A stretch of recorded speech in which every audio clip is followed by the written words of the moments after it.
श्री स्वामी समर्थ. नमस्कार मित्रांनो. श्रावण सुरू होण्यापूर्वी तो शांतपणे घरी आणा. फक्त 1 रुपयाची ही गुप्त गोष्ट म्हणजे पैशांचा पाऊस. होय, महादेवाचे भक्त तुमच्यावर इतकी कृपा करतील की येणारे 7 पुष्ट देखील बसून जेवतात. घरात सुख आणि शांती राहील.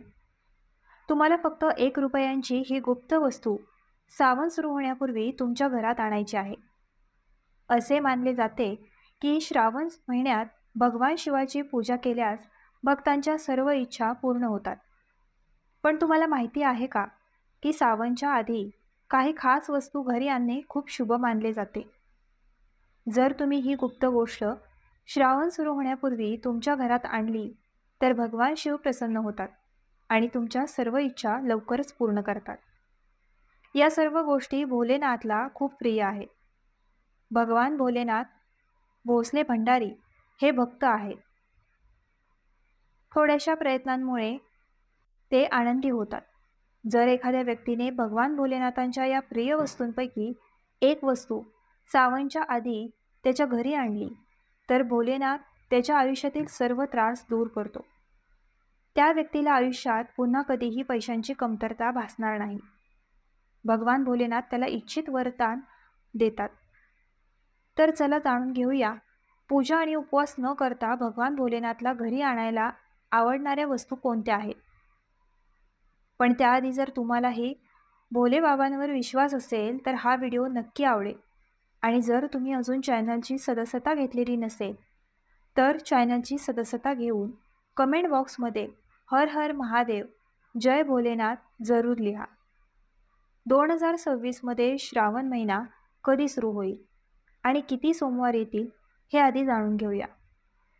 श्रावण केव्हा संपेल आणि कोणत्या दिवशी रक्षाबंधन साजरे केले जाईल आणि उपवास कसा करावा, उपवासात कोणत्या गोष्टी खाऊ नयेत आणि आम्ही तुम्हाला या व्हिडिओमध्ये एक विशेष उपाय देखील सांगणार आहोत, ज्याद्वारे भोले बाबांच्या कृपेने तुमच्या 7 जन्मांच्या समस्या देखील संपवता येतील.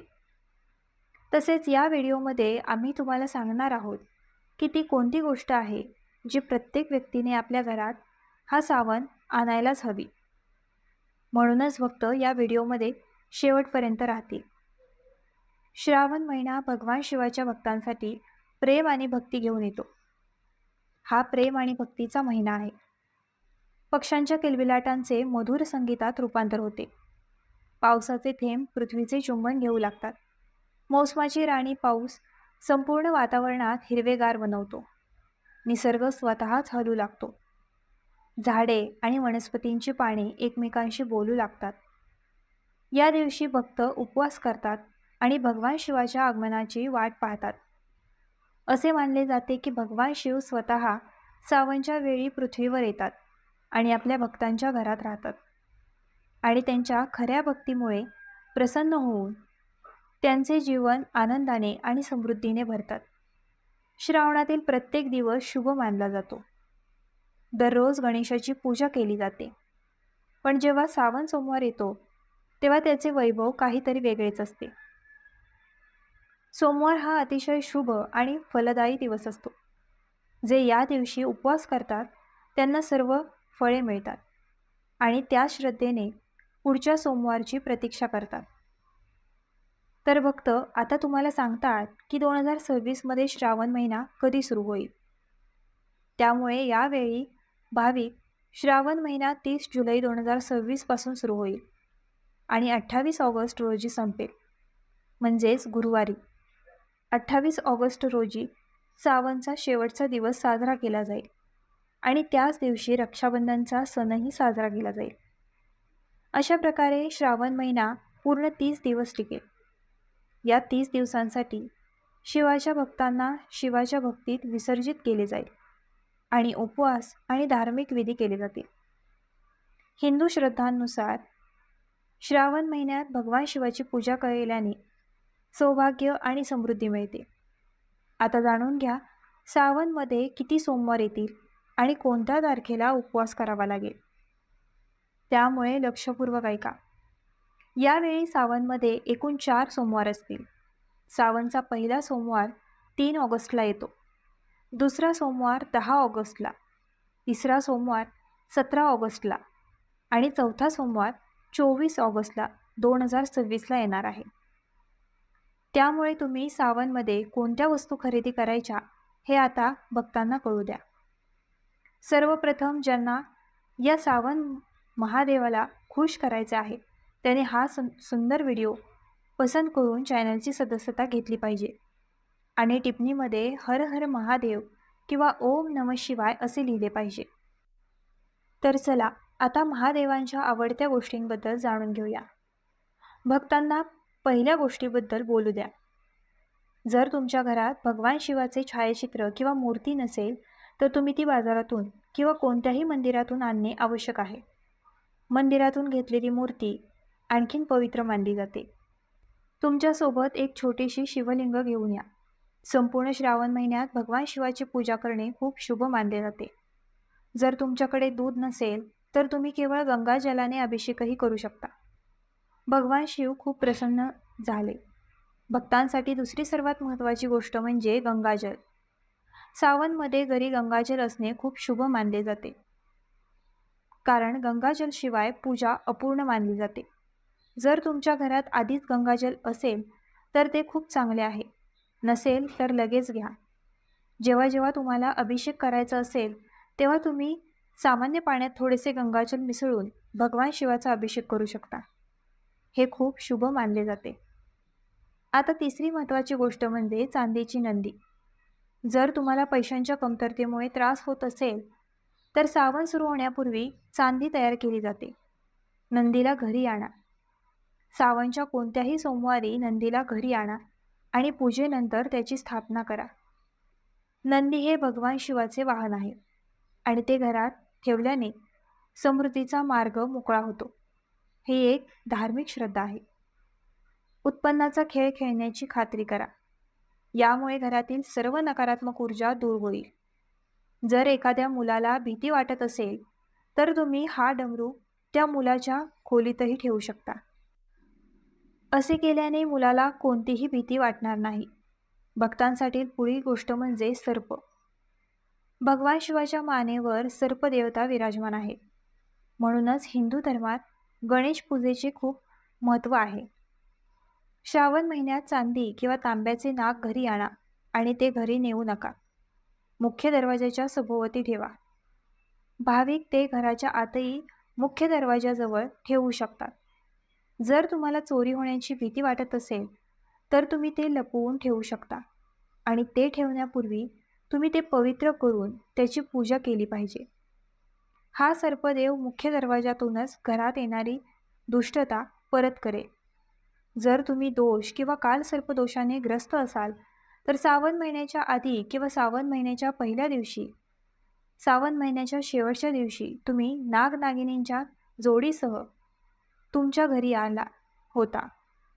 तुम्हाला चांदीच्या नागनागिनीची जोडी आणावी लागेल आणि ती शुद्ध करून भोलेनाथ जवळच्या तुमच्या मंदिरात ठेवावी लागेल आणि भोलेनाथांची पूजा केल्यानंतर तुम्ही दररोज हळदी कुंकुम आणि अक्षत पुष्प अर्पण करून नागनागिनींची पूजा करता. तुम्हाला संपूर्ण श्रावण महिन्यात त्यांची पूजा करावी लागेल आणि श्रावण महिन्याच्या शेवटच्या दिवशी, श्रावण पौर्णिमेच्या दिवशी तुम्ही नागनागिनींची ही जोडी भगवान भोलेनाथांच्या शिवलिंगावर ठेवा. शिवलिंग धारण करण्यापूर्वी शिवलिंगावर पंचामृताने अभिषेक करा आणि नंतर नागनागिन जोडप्याला शिवलिंगावर ठेवा आणि दोष आणि कालसर्प दोष काढून टाकण्यासाठी भोलेनाथची प्रार्थना करा. असे केल्याने भोलेनाथच्या कृपेने पितृदोष आणि कालसर्प दोष ताबडतोब काढून टाकले जातात. मित्रांनो, या सर्व गोष्टी भगवान भोलेनाथ यांना खूप प्रिय आहेत. भगवान भोलेनाथांचा आशीर्वाद मिळवण्यासाठी तुम्ही या वस्तू श्रावण महिन्याच्या सुरुवातीपूर्वी किंवा श्रावण महिन्यात तुमच्या घरी आणल्या पाहिजे. भगवान शिव भक्तांना खूप प्रिय आहेत, त्यामुळे त्यांच्या उपासनेत त्याचा वापर केला जातो. असे मानले जाते की असे केल्याने व्यक्ती भीतीपासून मुक्त होते आणि त्याच्या आयुष्यातील समस्या लवकर सोडवल्या जातात. श्रावण महिन्यात तुम्ही घराच्या बाहेर धतुराचे रोप लावू शकता. शिवपुराणात भक्त श्रावण महिन्याबद्दल ही कथा सांगतात. असे म्हटले जाते की समुद्रमंथन श्रावण महिन्यात झाले होते आणि या महिन्यात भगवान शिवाने मंथनमधून काढलेले हलखल विष त्याच्या घशात घातले होते आणि त्यामुळे त्याचा घसा निळा झाला होता. हेच कारण आहे की भगवान शिवाचे एक नाव नीलकंठ आहे. त्याचप्रमाणे आजच्या युगातही कोणत्याही विशिष्ट दुष्टशक्तींचा जुलूम वाढला तर भगवान शिव तेथे कोणत्या ना कोणत्या स्वरूपात येऊन दुष्टशक्तींचा नाश करतात. भक्त धर्मग्रंथानुसार असे मानले जाते की जर एखाद्या व्यक्तीला त्रिशूळ अर्पण केले तर स्वतःच्या हातांनी लावले तर अशा व्यक्तीला पिढ्यानपिढ्या गरिबाला सामोरे जावे लागत नाही. अशा व्यक्तीवर भगवान शिवांची कृपा नेहमीच राहते. श्रावण सोमवारी मंदिरामध्ये त्रिशूळ अर्पण करणे आवश्यक आहे. हे फक्त विशेष श्रावण सोमवारीच करा, परंतु उर्वरित दिवसांमध्येही तुम्ही हे करू शकता. भाविकांनी श्रावण सोमवारी मोराचे पंख घरी आणले पाहिजे. एखाद्या विशेष प्रसंगीच मोराचे पंख घरात आणले पाहिजे. हे अतिशय शुभ आणि शुभ मानले जाते. मोराचे पंख अनेक शक्तींनी भरलेले असतात. जिथे मोराचे पंख असतात तिथे त्या घरात गरीब कधीच येत नाही. अशा घरावर भगवान श्रीकृष्णाची कृपा नेहमीच राहते. अधिक माहिती सांगण्यापूर्वी भक्त तुम्हाला विनंती करतात की जर तुम्ही या वाहिनीवर नवीन असाल तर वाहिनीची सदस्यता घेऊन व्हिडिओ आवडल्याची खात्री करा.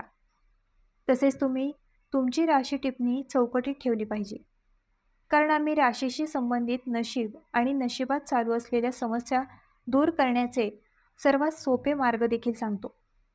त्यामुळे तुमचे विचार कमेंट बॉक्समध्ये जरूर शेअर करा. भाविक आता हिरव्या आणि लाल बांगड्यांबद्दल बोलतात, ज्यांना सावनमध्ये खूप महत्त्व आहे. तुम्ही हिरव्या बांगड्या आणि लाल बांगड्या खरेदी कराव्यात.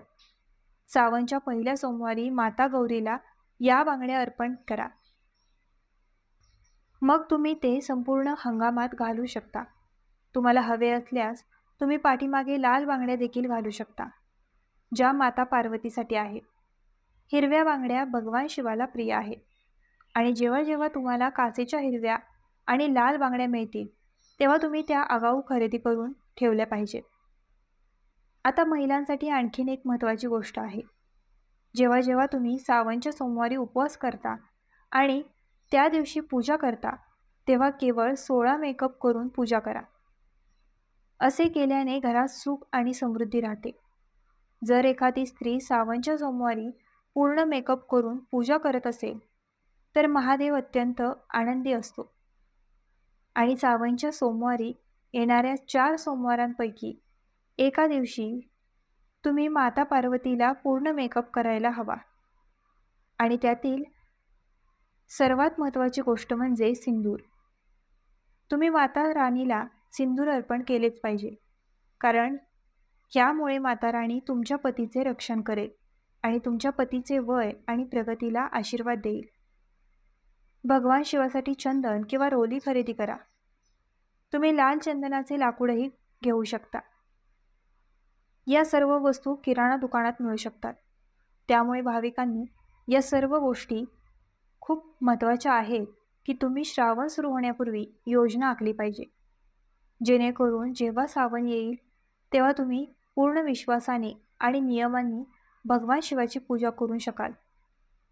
आता आणखीन एक अतिशय महत्त्वाची गोष्ट म्हणजे विशेषतः त्या कुटुंबासाठी जेथे मांसाहारी अन्न खाल्ले जाते.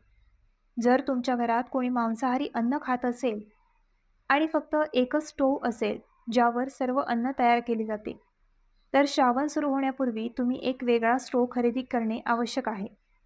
कारण ज्या स्टोव्हवर मांसाहारी पदार्थ शिजवले जातात त्या फास्ट फूडला फळांचे अन्न किंवा भोग बनवू नये. सावन वर्षातून एकदा येतो, त्याचे काटेकोरपणे पालन केले पाहिजे. तुम्हाला हवे असल्यास एक लहान स्टोव्ह किंवा इंडक्शन स्टोव्ह घ्या आणि त्यावर फक्त फास्ट फूड बनवा. तसेच वेगळी भांडी ठेवा. उपवासाचे अन्न त्याच चुल्यात किंवा भांड्यात शिजवू नये ज्यामध्ये मांसाहारी अन्न तयार केले जाते. ही बाब अतिशय चिंतेची आहे. त्यामुळे जर भक्तांना योग्य माहिती आढळली तर त्यांनी तो व्हिडिओ पसंत करावा. तर मित्रांनो, आजचा हा व्हिडिओ तुम्हाला कसा वाटला आम्हाला कमेंट करून नक्की सांगा. आणि आपल्या ग्लो मराठी चॅनलला लाईक, शेअर, सबस्क्राईब आणि हाईप करायला विसरू नका.